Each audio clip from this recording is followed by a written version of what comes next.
respect the game.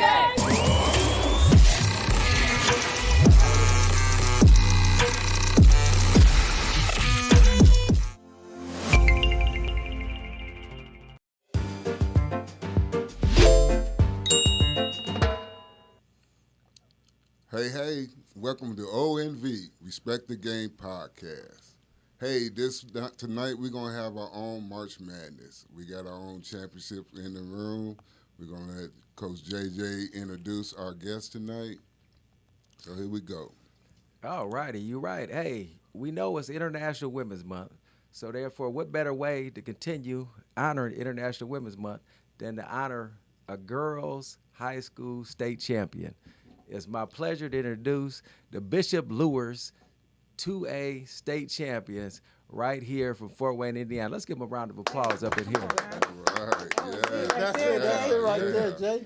Now, you know what makes this special? These guys have won the state championship, and I've got a personal relationship with each and every one of these people. I was going to say one of these guys, but we're going to keep it politically correct. I've got a personal relationship with each and every one, so that's why it is absolutely my honor to have them on this show. We have Miss Myqueisha Bratton, an assistant coach that actually started out at Lures when she was done with her playing career and came back. We have Mark Pixley, and Mark, I know, has been there 11 years, and y'all want to know why I know that? Because I brought him on. He came on, was my freshman coach when I started at Lures. I was there 4 years left, been at Southside for 7.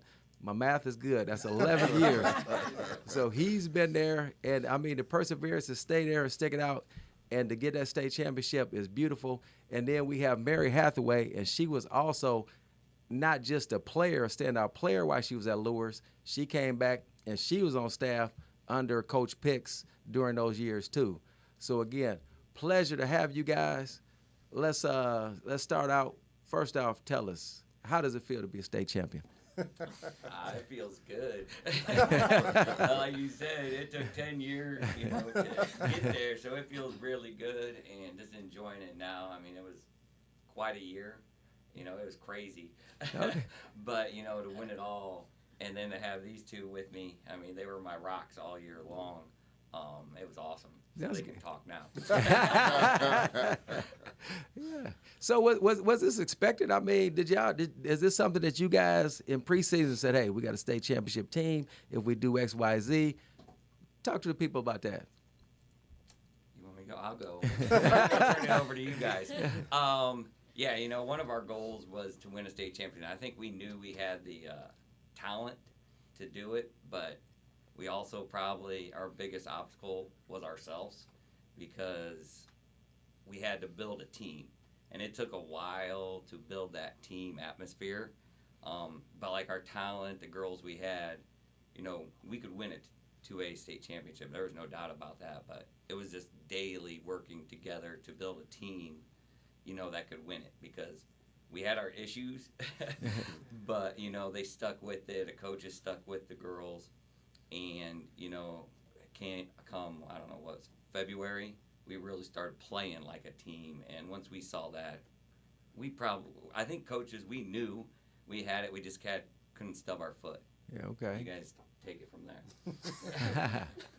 Look, I know both of them quiet, but I'm going to make them talk. So here's a direct question for both of you young ladies. I know Myqueisha knocked at the door as a player. She went to a semi-state, lost, basically, one possession game, 3-point game. So she was robbed of her opportunity to win the state as a player. Mary, you got the job done. You were a player. You got a state championship. Talk to us about being coaches now. You both were players and played at a high level in high school and in college. Now you guys are coaches. Talk to us about that aspect. One at a time. One at a time. Don't be scared. Come on.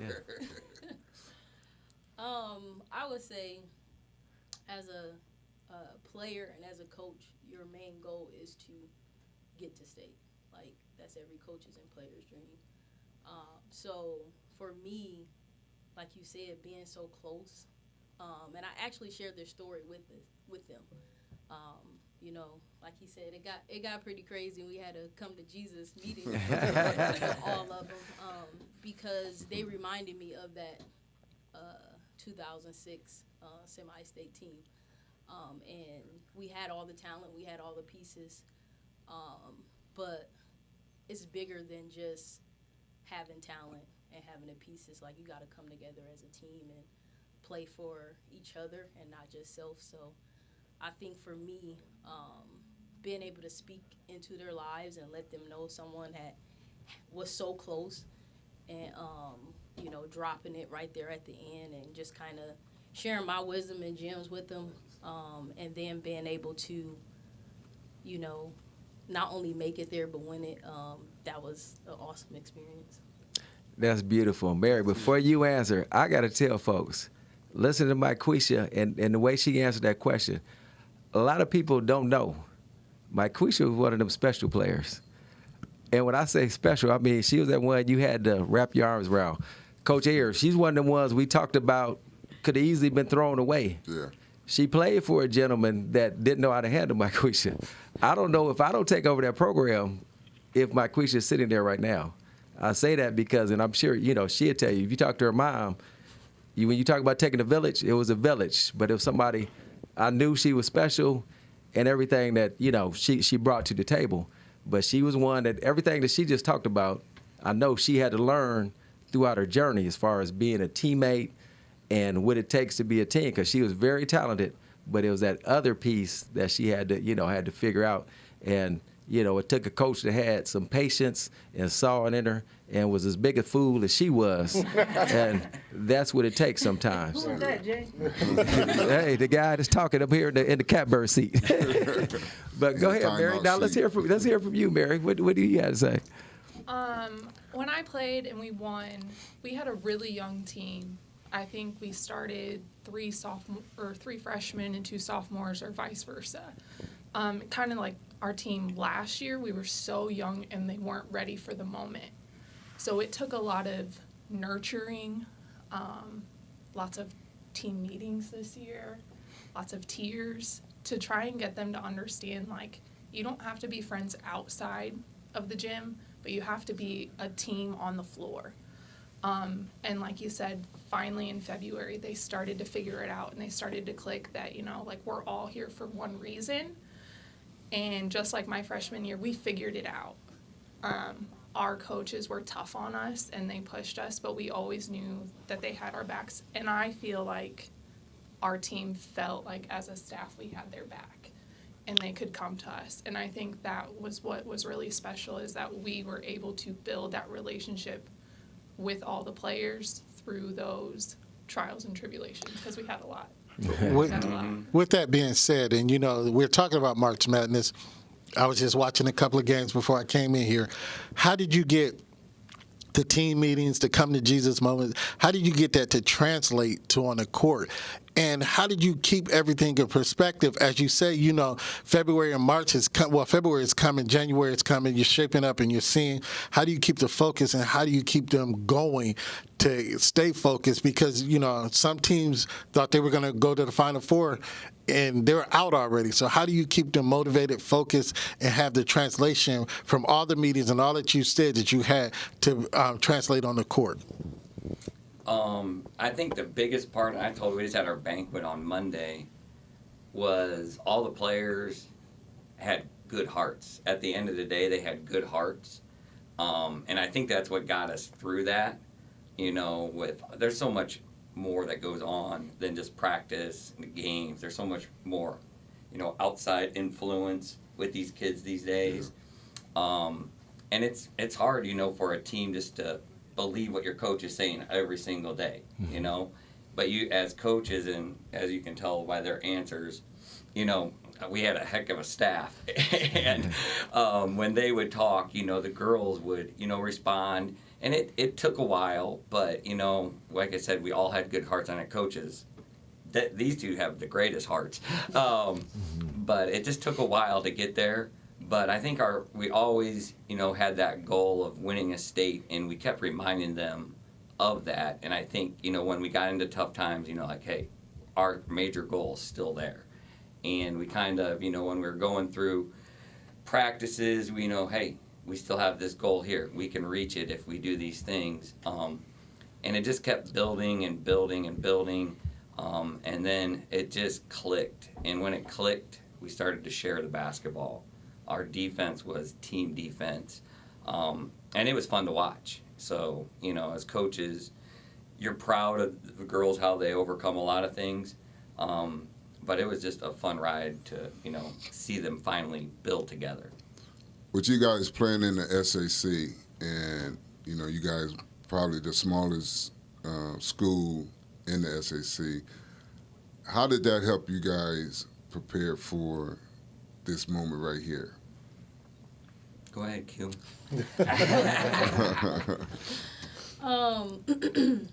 I would just say the toughness, the athleticism that the SAC bring really helped prepare us for it. That's something that we had to continue to remind the girls. It's like, hey, we're not going to see some of these teams, you know, when we make the state tournament. But keeping them focused on like growing and learning through the mistakes that we made and what can we do to, you know, get over those humps. Tay, we back there quiet. You the college basketball. You represent the female persuasion. Go ahead. I know you got something for them. He all put me on the spot.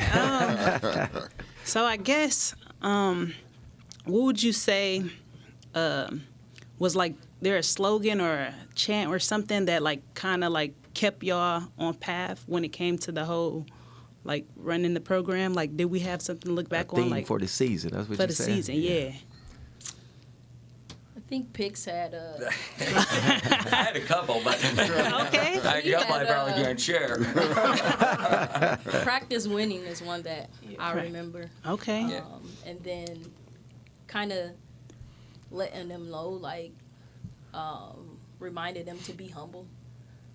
A lot of the teams that we faced, like we spoke confidence into them, like knowing that, hey, we can compete with any team on any given night, but remaining humble that we could also lose to any team. So remaining humble that we go into every game like we're playing the top team in the 2A, you know, state. Nice. And you guys said that you had like a young team. So is there potential of going back and getting another championship next year? There always is. It's Fort Wayne, so you never know. You never know where anyone's going to be next year. Hey, we don't want to hear that. Don't be downplaying expectations, Coach. So, But hey, and what's going on in you guys are you guys still playing basketball, or are you still got the dream, or? Because I know both of y'all could ball. I remember the days. Definitely let the dream go a little bit. Just kind of play pickup whenever, and if the girls ever want us to play, you know, we're always available.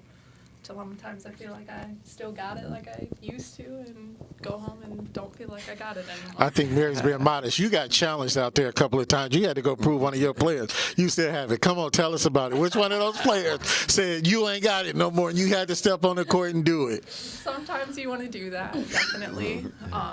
But no, Mentally we do go in. Mentally I tell them, like, you don't know what I used to do.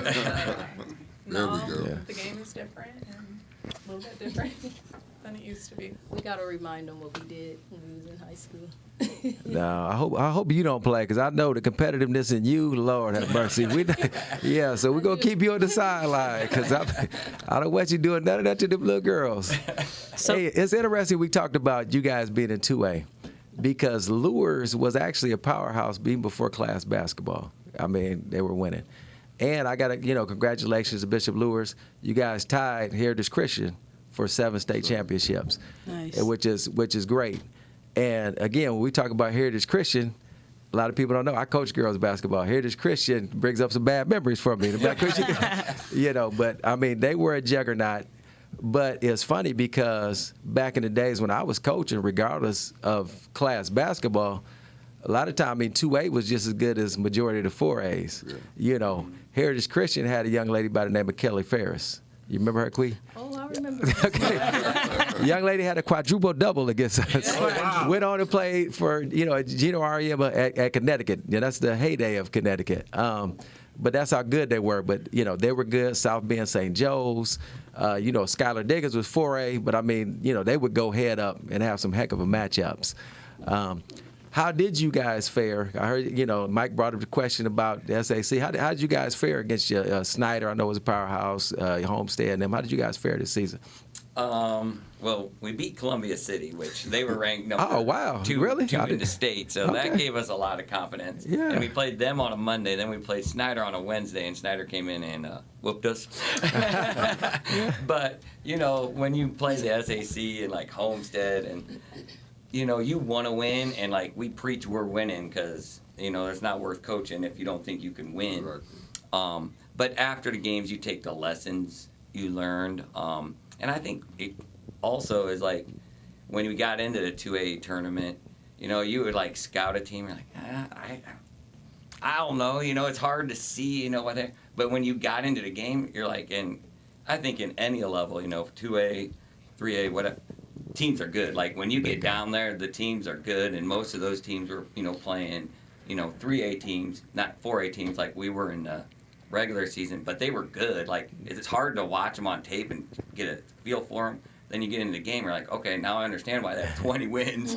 Yeah. So it's just, I think when you get into that arena, it just, teams are good when you're in, the final 8 or whatever it is. Gotcha. Or be honest, Coach. I already know what you. My bad, Clarence, but I know what you was getting at when you talking about it's hard to get a gauge. Just say you look at them on film, was like, man, they not that good. Yeah. I already know your thought process, and then they show up. That's really what you wanted to say. So I'm gonna translate for everybody that's out there. I know what you're saying. Go ahead, Clarence. Well, and I was going to ask, what was your biggest, other than the state championship, because I know that was your biggest win, but what was the juggernaut or the person you took down that you felt best about before you got to the state championship? You said Yeah, it was, I think there was 2 of them. Belmont, which has had our number for a while, and they're kind of like, we kind of thought they were like a good 2A team that we might see down the road, even though they're 3A. And it was kind of a grinded out kind of game. And in the past, we haven't been mentally tough. Our team had to learn to be mentally tough, and that's what the year before we weren't, and we'd lose close games. But that game, and then when we beat Columbia City, I mean, we shot the ball, unbelievable that night. But our defense also, was pretty good that night, holding them. I don't know what it was. It was like it went into overtime, but we outscored them like 12-2 in overtime. That, when you beat a team that's ranked, the girls get a lot of confidence from that. And I think also that Snyder game, kind of brought them back in. You're like, oh, you know what? You still got to do the work humbled them out, and you got to do the work. But, I thought the Belmont and Columbia City games were the ones that kind of spurred us on to the run at the end of the year. Gotcha. For clarity's sake, Clarence, Columbia City was actually number 1 for a portion of the season. Like you said, number 2. They had everybody back. They were the ones that were supposed to come out of Homestead sectional. Mm-hmm. They had that's who I thought. I mean, they were good last year. They were, a legitimate squad. So for them to beat Columbia City, that's big volumes. And I want to ask a question. We typically ask this question to, like, the male coaches in the male predominant sports. Like, how much would you say that you guys were like a parent figure, like a mother or father figure to the players on the team? Mary? I don't know that it was a lot, but it was definitely, I felt like we were definitely an authority figure outlet. Not necessarily mom or something like that, but just somebody that they could go to and trust. And I would say that for, I don't know, I would say almost the whole team, and maybe I just feel like I like them and they like me. But I felt like we had that kind of trust and relationships with almost all of our players. Even the freshmen, I felt like could come, especially to me and Q. Nice. And again, Tay, and I know Tay is from Detroit, so she asked some questions and stuff. She's getting familiar with our community. Bishop Lewis, your question, like you said, we ask, and you hear me and Coach Ayers, we talk about some of our other schools. Bishop Lewis has a lot of support, family support, alumni support. So some of that, they don't have to, get as in depth as some of the other people that we've talked about. Because, Lures, honestly, Lures is set up like a college. Seriously, you think about the support, the alumni events. I tell people all the time, when I was coaching there, they've got alumni events. You go shake hands, kiss babies, and, the people there, they backing you. And really, it's going to lead into my next question because there is some pressure, too. Pix has been there 10 years. And even when he took over the job, again, I talked to the AD at the time, and, Pix said, hey, he wanted the job. I was there to help support. And everybody's got their ideas of who should come in and whatnot. How do you handle that adversity and naysayers, Pix? I mean, again, your perseverance, you've been there for a long time, and I know you had to hear some whispers and all this, that, the other. How do you handle that? Well, to have great assistants, that helps. But I think it's a tough job just because, you're the small school in the SAC, but you're expected to win. And you think about, the Homesteads the past, 10 years since I've been there. Carroll, came in. And then Northrop, Snyder, they're always good. Southside. And you're supposed to compete for, a SAC championship, but it's hard being that kind of fourth, fifth, kind of team. But the best thing I think what I've liked about our staff is how hard we have the girls compete. And it always seemed like one year we'd get somebody that we shouldn't. And I think that helped a lot. People seeing, like, hey, you know what? We might not have the D1 girls that are going, but our girls are competing as hard as they can. And when you play the right way, you get an upset, once a year, or someone people don't think you can beat, but we believe we can beat. But you look at back with 6 state championships, and then I haven't won one. But like I said, this year we really felt like this was the team that we could do it. So we just kept battling through all the adversity to push for that because we thought we had a really good shot at doing it. Okay. I think it's more difficult, especially with the high school transfer portal. So it makes it a little bit more difficult than back then, but you did it, so I'm proud of you. For everything you did. And you can tell, I'd have her talk, and then I'd be like, well, I don't have anything else to say to the team. You guys really, did a great job doing getting the girls ready, prepared for the game.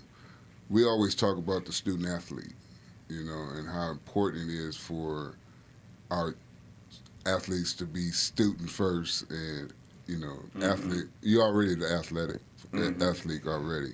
How you guys feel about, the grind and what the girls went through as far as staying on top of their education component? I would say we're pretty fortunate. Yeah. We haven't really had too many issues with, I think 10 years, one kid. Yeah. Maybe 2 that we've had to really sit down and be like, you have to get your work done. So for that, we are super fortunate at the school that we're at, and we do get a lot of administration support when and if there is an issue. And they are good about, they send out grade checks every, 2 weeks, and then they, tell the kid, hey, you need to get this, and this up. And if they do need to go to their teacher, we let them do that first and then come to practice after. Because that is ultimately the most important part of the education. And we have a lot of students that have you know what, hey, coach, I'm going to be 20 minutes late because I got to finish up a test or something of that. But like Mary said, through my 10 years, and I know that it's not like that at, other schools, that we've been really fortunate to have, students that have had good grades and all that kind of stuff that, it makes your job a lot easier as a coach because now all of a sudden you're not worried about, if they're going to class or not. You're just worried about basketball and building the team. So it really helps. I have a question for you, Coach Pix. Now, you said you look back at the state champions and your name wasn't up there yet. So how are you going to solidify your legacy? What do you want to do next year to move or what are your plans? How do you see your next few years going to your legacy? I don't know. I've never really thought about it as my legacy. I mean, I had fun just coaching with JJ. I just enjoy, teaching the game of basketball, making adjustments during the game is what I really like. And then, the journey. I mean, this year was a crazy journey. But just the practice, getting better every day and watching a team buy in is, what I see as joy and makes me want to coach basketball. But, legacies, I mean, that's for other people, I guess, to say, but I definitely got my name up there, so that's good. You don't have to worry about that no more. Yeah. Hey, who got the most pressure, the athletes or the coaches for the next journey? That's a good question. Probably the girls, honestly. But I think that's all like self-imposed pressure. Yeah. Like we did it, we've done it before, which I know that feeling. It's even harder to do it again. It's even harder to even try and get back to where you were. Because you're never going to be the same team. You lose players. Some people get better. Some people, we have a transfer portal now in the city. You don't know. Right. You never know what you're going to get. So I think it's mostly kids have it on themselves. It's beautiful.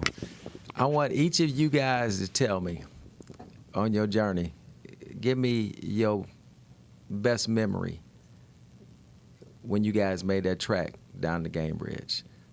Pick whatever moment you want, share it with everybody. Dun, dun.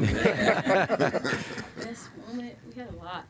Well, grab one if it was game bridge. Because I ain't gonna lie, I used to like going down there, get on that pro court, shooting some threes. I'm going to shoot around more than the kids. They were shooting more than the girls were shooting at when we had our hour practice. See? Hey. I'd say my favorite kind of memory is that throughout the sectionals, regionals, semi-state, we had two teams come out at halftime. And instead of doing their warm-ups, they were just sitting on their bench because they were tired. And when you see that, you're like, okay, hey, we got these guys. Oh, wow.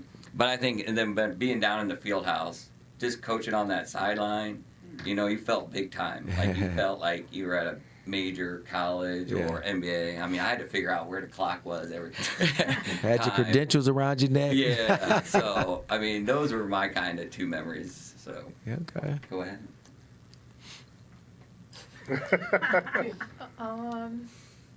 One thing that I appreciate is that it was with these two. When we first came in, started coaching, we were babies. We did not know what we were doing. Fresh out of college, just kind of doing it because we like basketball. So to do it with Mark, who's taught me so much, to do it with Q, who's become one of my really good friends, has been incredible. But I think it was like in the sectional game, one of the girls was like, what do I need to do? I'm like, I think you should do this, this, and this. And then after the game, she walked up, she's like, it actually worked. And I'm like, yeah, thanks. Like, I do know what I'm talking about. But it's one of those moments where, like, it clicks for them, and you know that, like, you're validated in what you're doing and those relationships that you have with those kids. That's good. Yep, I'm gonna follow that up.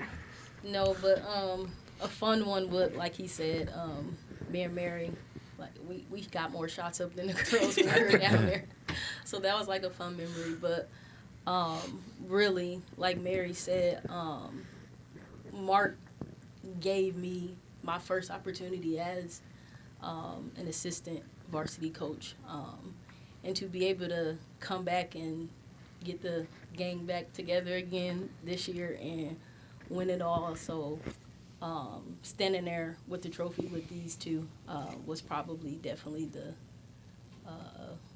biggest takeaway for me this year, to be able to win it with these two. Yeah, I think the best thing about it is, take away basketball, we'd still all be friends. Yeah. And I was blessed with these two. I mean, Mary would run practice. I would be, helping a girl do something else. Q would be running practice, So it was like we had 3 head coaches. And the only way that works is if you're good friends. Right. And, you know, that's what made it special, too. You know, it was special for the girls, but it was really special for us just because we get along so well. And, you know, it's just fun to coach with them. So, do you guys do any clinics or any camps on the off season? Yeah, we have our feeder system that goes, and then 2 or 3 times a year we invite kindergarten through 8th graders to come, and we basically just run a practice with our varsity girls, and they run it with the girls. And then in the summer, we just started doing it, I don't know, maybe 3 years ago, is where we have them come in. We have the 5th through 8th graders come in, and they play, you know, 2 games. You know, because a lot of times I don't feel like they just play. You know, everyone's getting all this coaching, dribbling behind, you know, but they need to play. And we started that, and we've had a really, you know, a lot of success with that, and it's fun for the girls too. So putting you guys on the spot is March Madness. Who is your team? Which one? Boys, girls. Girls. Hey, we on the girls side I tonight. say, pick them. You can pick We them. get with the guys later, but I'm definitely going with my girl Dawn and the game comp. yeah. I got UConn. I put UConn. You got on the girls' side? Yeah, on the women's side. Oh, okay. Wow. I like I like that pick. I picked. I went with Dawn as well. Yeah. No They've Iowa? been- No. Yeah. say? No Iowa? No. I South just don't think they got enough. Hold on. Why you gonna ask Mary if she went with I am? What? Why? What you trying to say, Coach?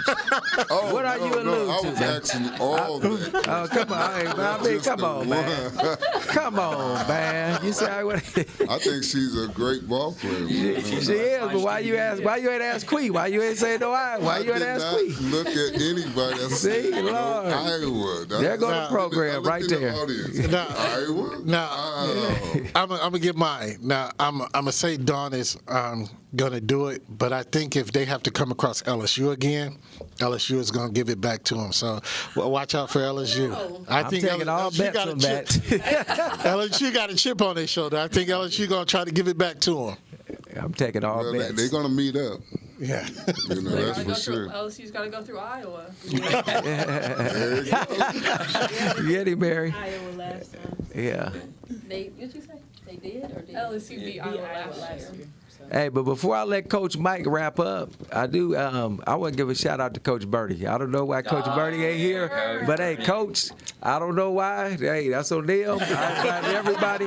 Coach, I love you as much as I love them. You my guy. That's all I got to They say. didn't even have to bring that. No.